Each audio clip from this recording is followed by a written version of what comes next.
예수님은 배를 타고 다시 이스라엘 땅으로 돌아오십니다. 이야기의 흐름상 예수님이 배를 타고 폭풍을 지나 이방 땅에까지 가신 이유는 귀신 들린 청년을 구하기 위해서라는 말이 되죠. 한 사람을 위한 예수님의 열정. 그렇게 돌아오신 예수님은 슈퍼스타가 되어 있었고 수많은 사람들의 환영을 받습니다. 주요한 이야기 안에 또 다른 이야기가 들어있는 것을 액자식 구조라고 하는데요. 마가복음에서 즐겨 사용되는 구조입니다. 오늘 읽어드릴 이야기가 대표적인 액자식 구조죠. 회당장 야이로의 딸을 살리는 주요 이야기 안에 혈루증을 앓고 있는 여인이 고침받는 이야기가 있고 다시 회당장 야이로의 딸과 관련된 이야기로 끝납니다. 성경은 수많은 사람들이 예수님을 밀고 당기며 예수님을 만졌다고 말하지만 병고침을 받은 사람은 오직 혈루증을 앓고 있는 여인밖에 없었습니다. 예수님은 그 여인을 알아보시고 믿음의 모험을 칭찬해 주시죠. 피가 멈추지 않는 혈루증을 앓고 있는 사람은 사람들과 함께 지낼 수 없었습니다.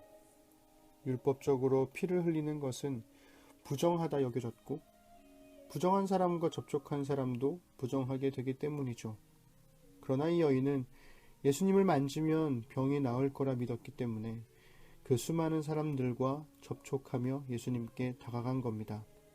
만약 병이 낫지 않으면 그 자리에 있는 모든 사람이 부정해지고 그 여인은 일종의 종교 재판을 받게 될 수도 있었던 거죠.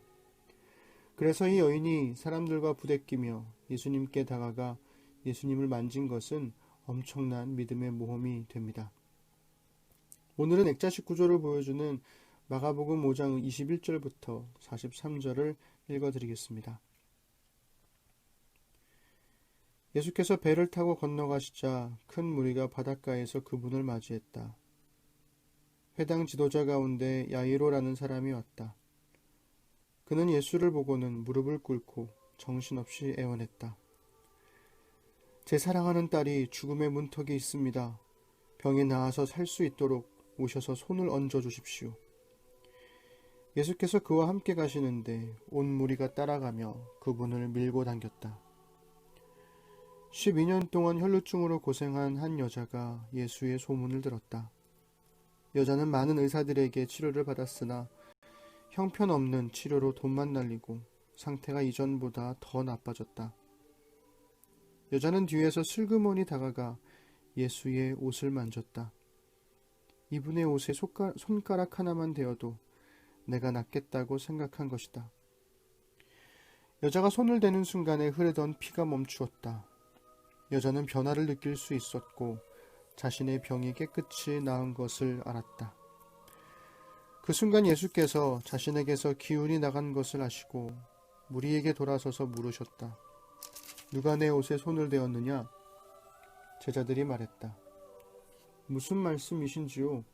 무리가 이렇게 밀고 당기는데 누가 내게 손을 대었느냐고 물으시다뇨. 손을 댄 사람이 수십 명은 될 겁니다. 그러나 예수께서는 누가 그렇게 했는지 보려고 계속 둘러보며 물으셨다. 자기가 한 일을 알고 있던 그 여자는 두려워 떨며 앞으로 나아갔다. 여자는 그분 앞에 무릎을 꿇고 자초지종을 이야기했다. 예수께서 여자에게 말씀하셨다. 딸아, 너는 믿음의 모험을 했고 이제 온전해졌다. 잘 살아라. 병이 나았으니 복되게 살아라. 예수께서 아직 말씀하시는 중에 회당장의 집에서 사람들이 와서 회당장에게 말했다. 따님이 죽었습니다. 선생님을 더 괴롭게 해드릴 일이 있겠습니까? 예수께서 그들이 하는 말을 들으시고 그 회당장에게 말씀하셨다. 그들의 말을 듣지 말고 나만 신뢰하여라. 예수께서는 베드로, 야고보, 요한 외에는 아무도 따라오지 못하게 하셨다. 회당장의 집에 들어선 그들은 이야깃거리를 찾는 입방아꾼들과 음식을 나르는 이웃 사이를 헤치고 지나갔다. 예수께서 불쑥 말씀하셨다. 어째서 이렇게 너도 나도 울고불고 말이 많으냐? 이 아이는 죽은 것이 아니라 자고 있다. 사람들은 저가 알지도 못하면서 저런 말을 한다고 비웃었다.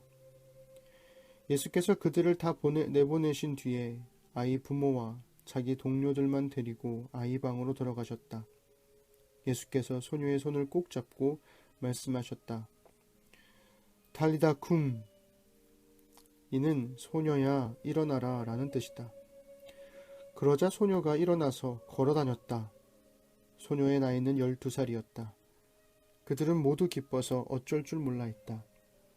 예수께서는 그 방에서 일어난 일을 아무에게도 알리지 말라고 그들에게 엄히 명하셨다. 그리고 아이에게 먹을 것을 주어라 하고 말씀하셨다.